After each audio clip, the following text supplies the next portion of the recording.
Hi, my name is Dr. Becca and I'm a physical therapist, and in this video we're going to be answering all of these questions on what it means to exercise correctly with given examples, and I'll be presenting peer-reviewed research that's based off of decades of work, and it is in agreement with the World Health Organization. I'll also be presenting some common myths and misconceptions about exercise. So just a heads up, this video is a little bit longer, so you can go ahead and skip to different sections if you'd like for a faster review.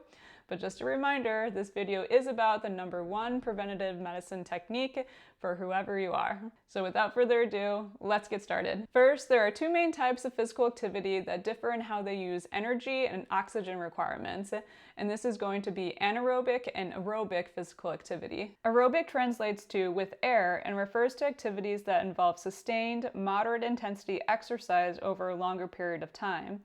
Examples are jogging, swimming, biking, speed walking, or dancing.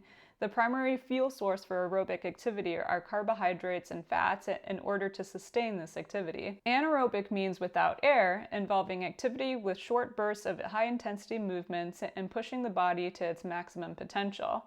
Examples are sprinting, weightlifting, and high-intensity interval training. The primary fuel source is glycogen, as this is rapidly metabolized into ATP without oxygen for quick energy. So there are actually two methods to more accurately measure how hard you're working with both aerobic and anaerobic exercises.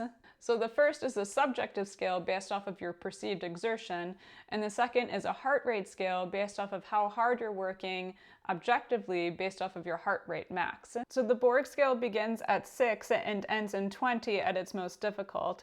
The Borg scale is an important scale subjectively because it's going to tell us a little bit of where somebody's aerobic threshold is at and where somebody's anaerobic threshold is at. And based off of these 4 sections, there's going to be different answers based off of how well you can continue a conversation and how much or hard you're breathing. So for example, for somebody who is in their 90s compared to somebody who is in their 20s, may have the same subjective rating on the Borg scale when they have a moderate intensity exercise going, but the difference is going to be which exercise they are performing. Now looking at the heart rate scale, there are going to be 5 different zones broken up between the percentage of your heart rate max. So for simplicity, you can calculate your heart rate max by subtracting your age from 220. So for example, my heart rate max is going to be 220 minus 32, admitting my age, which is going to be 188 beats per minute. So zone 1 for me would be 188 multiplied by 0.5 or 50%, and this is going to equal 94 to 113 beats per minute for that 50 to 60% of my heart rate max. After this, each zone is going to be moving up by 10% of your heart rate max. So now that we better understand these zones of aerobic and anaerobic activity based off of heart rate and perceived exertion, we can better understand the World Health Organization recommendations for physical activity. And these recommendations are for adults age 18 to 65 plus, or an adult with a chronic condition. The World Health Organization states adults should do at least 150 to 300 minutes of moderate intensity aerobic physical activity, or at least 75 to 150 minutes of vigorous intensity aerobic physical activity. To interpret what moderate intensity and vigorous intensity aerobic physical activity means, they have defined this as a 5 to 6 for moderate exertion and 7 to 8 for vigorous exertion. We can also interpret this by using the heart rate scale, but just as a disclaimer, the scale has not been included as an absolute measure for the World Health Organization guidelines. Based on the heart rate scale for moderate intensity exercise, this would translate to zones 2 and 3 at 60 to 80% of your heart rate max. This can translate to at least 5 days of 30-minute exercise sessions.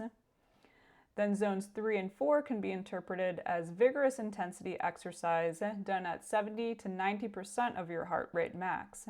This can also translate to at least 3 days of 25-minute exercise sessions per week. For example, considering my personal heart rate max at 188 beats per minute, my zones 2 and 3 will be between 133 to 150 beats per minute for moderate physical activity. And my zones 3 and 4 will be between 133 to 169 beats per minute for more vigorous physical activity. As you can see, everyone's activity type, duration, and intensity will differ to reach certain heart rate zones based on your exercise experience and if you currently have any other chronic conditions such as diabetes. So now, no matter who you are, you can use the World Health Organization guidelines, knowing your exercise experience, and using the scales for heart rate and perceived exertion. There is now an absolute way to know how well you're exercising in order to reach your goals and see the benefits of exercise. But the story doesn't end here. Now, looking at the World Health Organization guidelines for strength training for ages 18 to 65 plus with or without chronic conditions, they recommend that adults should also do muscle strengthening activities at moderate or greater intensity that involve all major group muscle groups on 2 or more days a week, as these provide additional health benefits. Additionally, adults who are over age 65 with or without chronic conditions should do varied multi-component physical activity that emphasizes functional balance and strength training at moderate or greater intensity on 3 or more days a week to enhance functional capacity and to prevent falls. Of course, these exercises are just examples, so please start slow and then work your way up from there. And remember, doing something is always better than doing nothing. I'm sure you've heard a lot of information over the years on the benefits of exercise, but in recent years, the perspective and significance in exercise is starting to change with the help of well-known experts on health and longevity, such as Dr. Peter Attia, who is also the author of a New York Times bestseller, Outlive: The Science and Art of Longevity. According to Dr. Attia, he believes that there are 4 main players that will likely cause death to the majority of us in our older years. And this is going to be heart disease, cancer, neurodegenerative diseases, or diabetes, or a related metabolic dysfunction. And with all of these diagnoses in our healthcare system, specifically in America, guess which method Dr. Attia believes is going to be robust in fighting all of these diagnoses? So some of the well-known benefits of exercise are going to be helps with controlling weight, boosts energy because your entire body is stronger, improves your sex life, improves arousal for both women and men, helps lower and regulate cholesterol, blood pressure, and sugar levels, improves sleep quality, improved bone health done through weight-bearing activities, better mental health. Regular exercise is shown to release endorphins, natural chemicals in the brain that boost mood and reduce feelings of stress, anxiety, and depression. Cognitive benefits, enhancing focus and memory, but also reducing risk of cognitive decline and dementia, reduced risk of chronic diseases, boost the immune system, and lastly, regular exercise associated with longevity and better quality of life in later years. And it can be free, y'all. There's no harm in exercising just with your body weight or just going out and picking out your very own magical rock. All right, myths and misconceptions about exercise ready to be debunked. So this first question or statement was by a patient, and I think it's so important to share because there's so many things and explanations to go along with it. So they said, "Why must I suffer every day in order to live better later in life?" Fair question. So this kind of goes along with the mantra that I'm sure every PT has heard, no pain, no gain. And this idea is very misleading because it goes along the line that exercise has to be painful in order to be effective. And this is very untrue. Exercise might have a little bit of discomfort, but that should be normal. But you never have to push yourself past this or else you're pushing yourself into injury. So the second one is pretty good for those who like to overdo the cardio. Cardio is best for weight loss. And this is true to a point because you are burning calories during aerobic activity. But the research shows that strength training is also crucially important because strength training is going to increase your resting metabolic rate.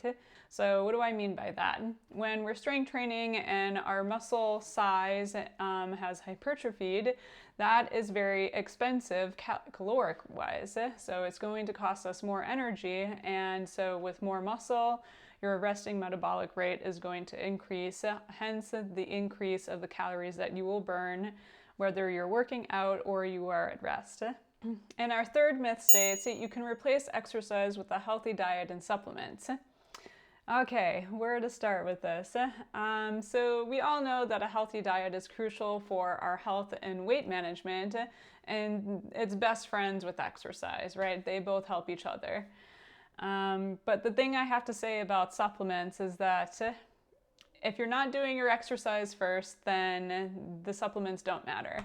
And why do I say this? It's because supplements will never change your body structure or physiology in the long term. So exercise is the only way that you can change. You can for sure and absolutely change the structure of your body and your physiology, and you will see the benefits from this.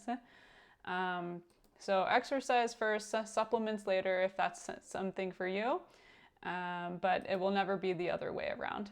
So our fourth myth is women will get bulky from strength training. Okay. So first off, women do not have the same levels of testosterone as men have, so this is not even possible to have the same muscle mass. And another point to this, a lot of women are worried about losing losing weight or fat at specific points of their body. And when we exercise, we lose that fat throughout our whole body, not just at specific points. However, we can use strength training to help tone those specific points, but the fat distribution is not going to change, and this kind of depends on everybody's fat distribution is a little bit different. But all I can say is that strength training will help with the toning. And our fifth myth is going to be, you can't exercise as you age. Okay, so I like talking about one study in specific that was done and published in 2013. And this was looking at 24 different 90 to 96-year-olds, and they underwent a 12-week program twice per week for strength training, balance training for 12 weeks. And at the end of the study, they demonstrated that everybody had improved strength, power, muscle mass, balance, and reduced incidence of falls.